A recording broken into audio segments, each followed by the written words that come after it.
ಓಂ ಶಾಂತಿ.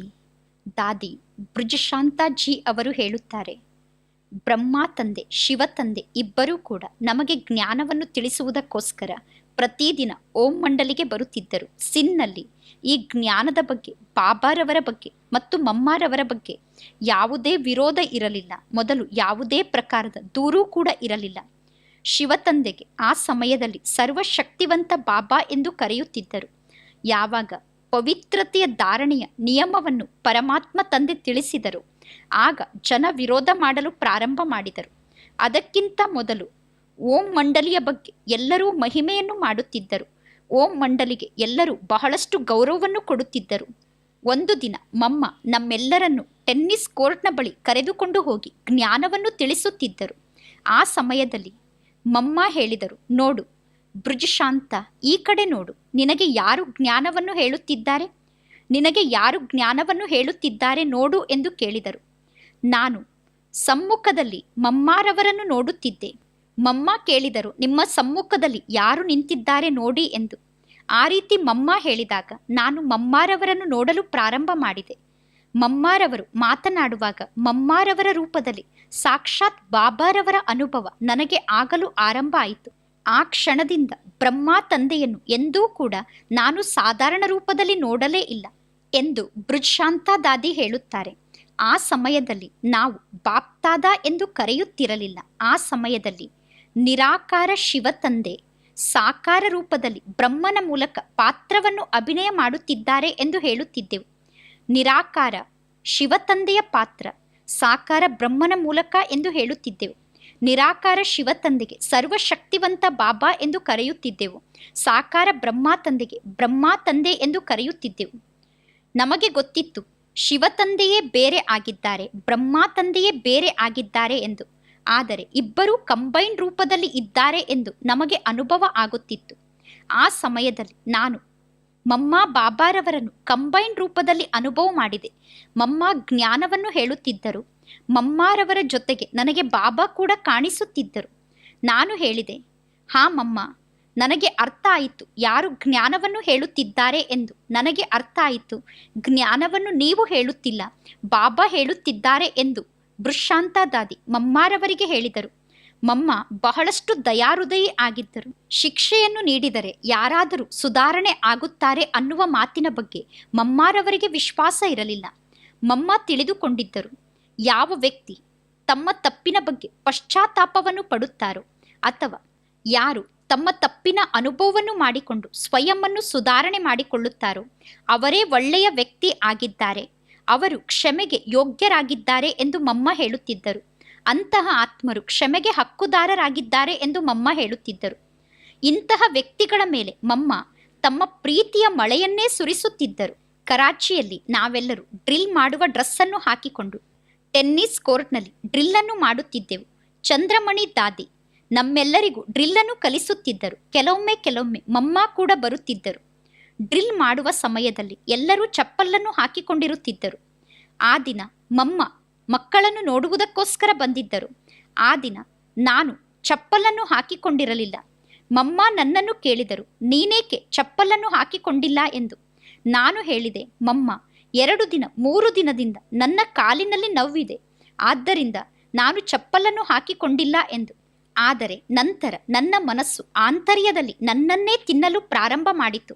ನಾನು ಮಹಾರಾಣಿ ಆದಂತಹ ಮಮ್ಮಾರವರ ಸಮ್ಮುಖದಲ್ಲಿ ಸುಳ್ಳನ್ನು ಹೇಳಿದೆ.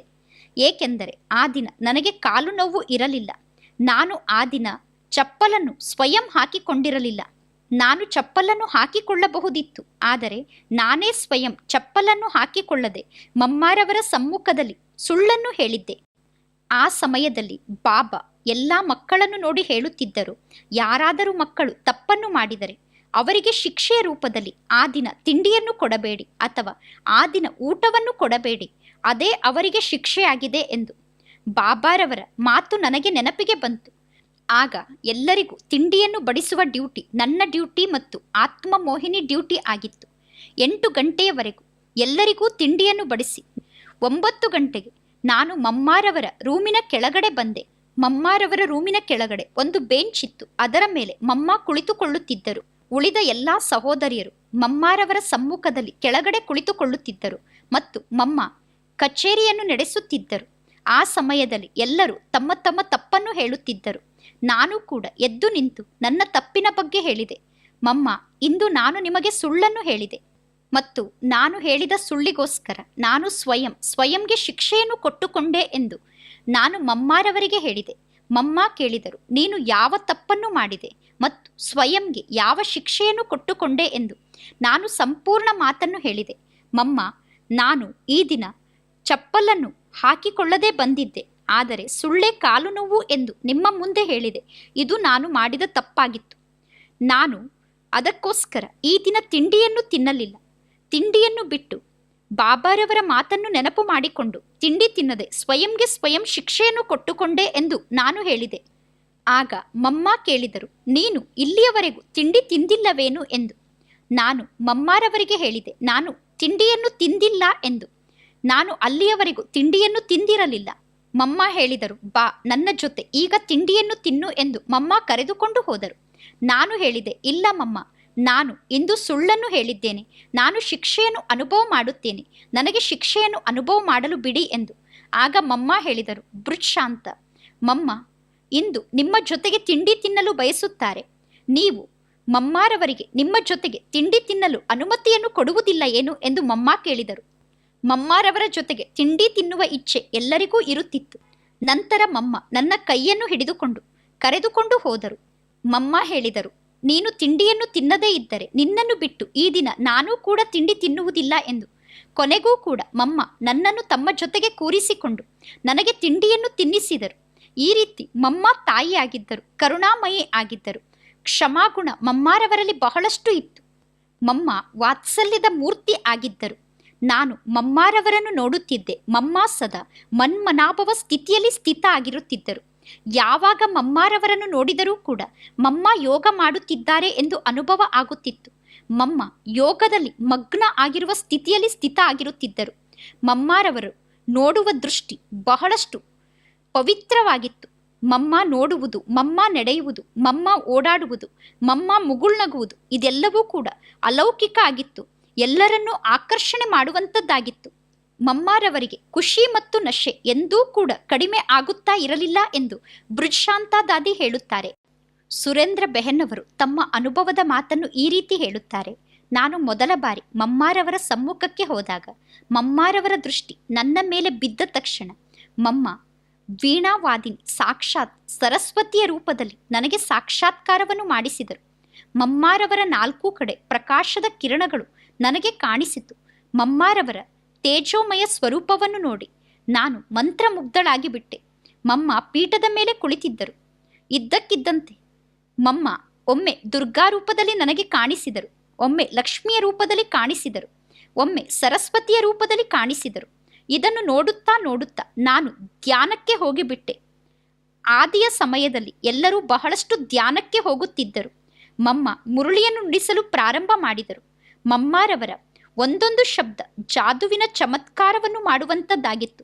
ಸಣ್ಣವರು ದೊಡ್ಡವರು ಎಲ್ಲರೂ ಮಮ್ಮಾರವರ ಜ್ಞಾನದ ಮಾತನ್ನು ಸಹಜವಾಗಿ ಅರ್ಥ ಮಾಡಿಕೊಳ್ಳಬಹುದಿತ್ತು. ಆ ಸಮಯದಲ್ಲಿ ನನಗೆ 12-13 ವರ್ಷ ವಯಸ್ಸಿತ್ತು. ನಾನು ಮಮ್ಮಾರವರ ಪ್ರೀತಿಯನ್ನು ನೋಡಿ ನನ್ನ ಲೌಕಿಕ ತಾಯಿಯ ಪ್ರೀತಿಯನ್ನು ಮರೆತು ಬಿಟ್ಟೆ. ಮಮ್ಮ ನನಗೆ ಲೌಕಿಕ ಅಲೌಕಿಕ ತಾಯಿಯಾಗಿದ್ದಾರೆ ಎಂದು ನಾನು ಸ್ವೀಕಾರ ಮಾಡಿಬಿಟ್ಟೆ. ಮೊದಲ ಬಾರಿ ಮಮ್ಮಾರವರ ಬಾಯಿಂದ ಜ್ಞಾನದ ಮುರುಳಿಯನ್ನು ಕೇಳಿ ನಾನು ಬಹಳಷ್ಟು ಖುಷಿಯ ಅನುಭವ ಮಾಡಿದೆ. ಮಮ್ಮಾರವರ ಶಬ್ದದ ಜೊತೆಗೆ ನನಗೆ ಸರಸ್ವತಿಯ ವೀಣೆಯ ಮಧುರ ಧ್ವನಿ ಕೂಡ ಕೇಳಿಸುತ್ತಿತ್ತು. ಮುರುಳಿಯ ನಂತರ ಮಮ್ಮ ನನಗೆ ವರದಾನವನ್ನು ನೀಡುತ್ತಾ ಹೇಳಿದರು, ಮುರುಳಿಯನ್ನು ಕೇಳಿ ಅನ್ಯರಿಗೆ ಹೇಳುವಂತಹ ಕಾರ್ಯವನ್ನು ನೀನು ಮಾಡುತ್ತೀಯ ಮಗು. ಮುರುಳಿಯನ್ನು ಕೇಳಿ ಅನ್ಯರಿಗೆ ಹೇಳುವ ಕಾರ್ಯ ನಿನ್ನ ಕಾರ್ಯ ಆಗಿದೆ. ನೀನು ಶಿವಶಕ್ತಿ ಆಗಿದ್ದೀಯ. ಶಕ್ತಿ ಸೇನೆಯಲ್ಲಿ ಸೇರಿಕೊಂಡು ಶಿವತಂದೆಯ ಕಾರ್ಯವನ್ನು ಪೂರ್ಣ ಮಾಡು ಎಂದು. ಆಗ ತಕ್ಷಣ ನಾನು ಮನಸ್ಸಿನಿಂದ ಪ್ರತಿಜ್ಞೆಯನ್ನು ಮಾಡಿದೆ. ಮಮ್ಮಾರವರ ವಚನವನ್ನು ನಾನು ಅವಶ್ಯವಾಗಿ ಪೂರ್ಣ ಮಾಡುತ್ತೇನೆ ಎಂದು. ಒಮ್ಮೆ ಮಮ್ಮ ಪಂಜಾಬ್ಗೆ ಬಂದಿದ್ದರು. ಚಂದ್ರಮಣಿ ದಾದಿ ಇಡೀ ಹಾಲ್ನ ತುಂಬ ಕನ್ಯರನ್ನು ಸೇರಿಸಿದ್ದರು. ಅಷ್ಟೊಂದು ಜನ ಕನ್ಯರನ್ನು ನೋಡಿ ಮಮ್ಮಾರವರಿಗೆ ಬಹಳಷ್ಟು ಖುಷಿಯಾಯಿತು. ಮಮ್ಮ ಕನ್ಯರನ್ನು ನೋಡಿದ ತಕ್ಷಣ ಸೇವೆ ಮಾಡುವ ವಿಧಿಯ ಬಗ್ಗೆ ಬಹಳ ಚೆನ್ನಾಗಿ ಕ್ಲಾಸನ್ನು ಮಾಡಿದರು. ಯಾವಾಗ ಕನ್ಯರನ್ನು ನೋಡುತ್ತಿದ್ದರೋ ಆಗ ಸೇವೆಯ ಬಗ್ಗೆ ಮಮ್ಮ ಕ್ಲಾಸನ್ನು ಮಾಡುತ್ತಿದ್ದರು. ನನಗೂ ಕೂಡ ಈಶ್ವರಿಯ ಸೇವೆಯನ್ನು ಮಾಡಬೇಕು ಅನ್ನುವ ಪ್ರೇರಣೆ ಮಮ್ಮಾರವರಿಂದ ಪ್ರಾಪ್ತಿಯಾಯಿತು. ನಾನು ಅಲ್ಲಿ ಕುಳಿತಂತಹ ಎಲ್ಲ ಕನ್ಯರಿಗಿಂತ ಬಹಳ ಸಣ್ಣವಳಾಗಿದ್ದೆ. ನೋಡಲು ಬಹಳ ತಳ್ಳಗಿದ್ದೆ, ಸಣ್ಣವಳಾಗಿ ಕಾಣಿಸುತ್ತಿದ್ದೆ. ನನಗೆ ಚಂದ್ರಮಣಿ ದಾದಿಯಿಂದ ಬಹಳಷ್ಟು ಪ್ರೀತಿಯ ಪಾಲನೆ ಸಿಕ್ಕಿತ್ತು. ಚಂದ್ರಮಣಿ ದಾದಿಯನ್ನು ಬಿಟ್ಟು ಹೋಗಲು ಮನಸ್ಸಿರಲಿಲ್ಲ. ಆದರೆ ಮಮ್ಮಾರವರ ಈಶ್ವರಿಯ ಸೇವೆಯ ಕ್ಲಾಸನ್ನು ಕೇಳಿದ ತಕ್ಷಣ ನಾನು ಮಮ್ಮಾರವರಿಗೆ ಹೇಳಿದೆ, ಮಮ್ಮ, ನಾನೂ ಕೂಡ ಸೇವೆ ಮಾಡಲು ಹೋಗುತ್ತೇನೆ ಎಂದು. ಆಗ ಮಮ್ಮ ನನ್ನ ನಿಶ್ಚಯದ ಪರೀಕ್ಷೆಯನ್ನು ಮಾಡಿದರು. ಮಮ್ಮ ಕೇಳಿದರು, ಒಂದು ವೇಳೆ ನಿನ್ನ ತಾಯಿ ನಿನಗೆ ಹೋಗಬೇಡ ಎಂದು ಹೇಳಿದರೆ ಏನು ಮಾಡುತ್ತೀಯಾ? ನಿಮ್ಮ ಲೌಕಿಕ ತಾಯಿ ನಿನ್ನನ್ನು ಕಳಿಸದೇ ಇದ್ದರೆ ಸೇವೆಗೆ ನೀನು ಏನು ಮಾಡುತ್ತೀಯಾ ಎಂದು ಮಮ್ಮ ಕೇಳಿದರು. ಆಗ ನಾನು ತಕ್ಷಣ ಹೇಳಿದೆ, ಮಮ್ಮ, ನೀವೇ ನನಗೆ ತಾಯಿ ಆಗಿದ್ದೀರಾ. ನನಗೆ ಲೌಕಿಕ ತಾಯಿಯೂ ನೀವೇ ಆಗಿದ್ದೀರಾ, ಅಲೌಕಿಕ ತಾಯಿಯೂ ನೀವೇ ಆಗಿದ್ದೀರಾ. ನಾನು ನನ್ನ ಲೌಕಿಕ ತಾಯಿಯನ್ನು ಸತ್ಯವಾಗಿಯೂ ಮರೆತು ಬಿಟ್ಟಿದ್ದೆ. ಮಮ್ಮಾರವರ ಪ್ರೀತಿ ಜಾದುವಿನ ಚಮತ್ಕಾರವನ್ನು ಮಾಡಿತ್ತು. ನಂತರ ಮಮ್ಮ ಹೇಳಿದರು, ನಿನ್ನನ್ನು ಸಿಂಹಗಳ ಬಳಿ ಕಳಿಸಿದರೆ ನೀನು ಭಯಪಡುವುದಿಲ್ಲ ತಾನೆ? ಸಿಂಹಗಳ ಬೇಟೆಯನ್ನು ಮಾಡುತ್ತೀಯ ತಾನೆ ಎಂದು ಕೇಳಿದರು. ಆ ಸಮಯದಲ್ಲಿ ಸಿಂಹ ಅನ್ನುವ ಶಬ್ದದ ಭಾವಾರ್ಥ ಕೂಡ ನನಗೆ ಗೊತ್ತಿರಲಿಲ್ಲ. ಆದರೆ ನಾನು ಮಮ್ಮಾರವರಿಗೆ ಉತ್ತರ ಕೊಟ್ಟೆ, ಆಯಿತು ಮಮ್ಮ, ನಾನು ಸಿಂಹಗಳ ಬೇಟೆಯನ್ನು ಮಾಡುತ್ತೇನೆ ಎಂದು. ಈ ರೀತಿ ಮಮ್ಮ ಒಂದೊಂದು ಪ್ರಶ್ನೆಯನ್ನು ಕೇಳಿ ನನ್ನನ್ನು ಪರೀಕ್ಷೆ ಮಾಡುತ್ತಾ ಹೋದರು. ನಾನು ಫುಲ್ ಮಾರ್ಕ್ಸನ್ನು ಪಡೆದುಕೊಂಡೆ. ಮಮ್ಮ ನನಗೆ ಫುಲ್ ಮಾರ್ಕ್ಸನ್ನು ಕೊಟ್ಟು ಕಾಶಿಯ ವಿದ್ವಾನರಿರುವಂತಹ, ಪಂಡಿತರಿರುವಂತಹ, ಮಹಾಮಂಡಲೇಶ್ವರರು, ಶಂಕರಾಚಾರ್ಯರಂತಹ ವಿದ್ವಾನರಿರುವಂತಹ ಸ್ಥಾನಕ್ಕೆ ನನ್ನನ್ನು ಸೇವೆಗೆ ಕಳಿಸಿದರು. ಮಮ್ಮ ಕಾಶಿಯಲ್ಲಿ ಸೇವೆ ಮಾಡಲು ನನ್ನನ್ನು ಕಳಿಸಿದರು. ಈಶ್ವರಿಯ ಸೇವೆಗೆ ಹೋಗುವುದಕ್ಕಿಂತ ಮೊದಲೇ ಮಮ್ಮ ನನ್ನನ್ನು ವಿಶೇಷತೆಗಳಿಂದ ಭರ್ಪೂರ್ ಮಾಡಿದ್ದರು. ಮಮ್ಮ ಮಧುರ ಶಬ್ದವನ್ನು ಮಾತನಾಡಿ ನಮ್ಮನ್ನು ಶಕ್ತಿಶಾಲಿ ಆತ್ಮರನ್ನಾಗಿ ಮಾಡಿದ್ದರು. ಮಮ್ಮಾರವರ ಮಧುರ ದೃಷ್ಟಿ ನಮಗೆ ಬಹಳಷ್ಟು ಪ್ರೀತಿಯ ಅನುಭವವನ್ನು ಮಾಡಿಸುತ್ತಿತ್ತು ಎಂದು ಸುರೇಂದ್ರ ಬೆಹನ್ ಹೇಳುತ್ತಾರೆ. ನನಗೆ ಬಾಲ್ಯದಿಂದಲೂ ಮಾತನಾಡುವಾಗ ಬಹಳಷ್ಟು ಸಂಕೋಚ ಆಗುತ್ತಿತ್ತು.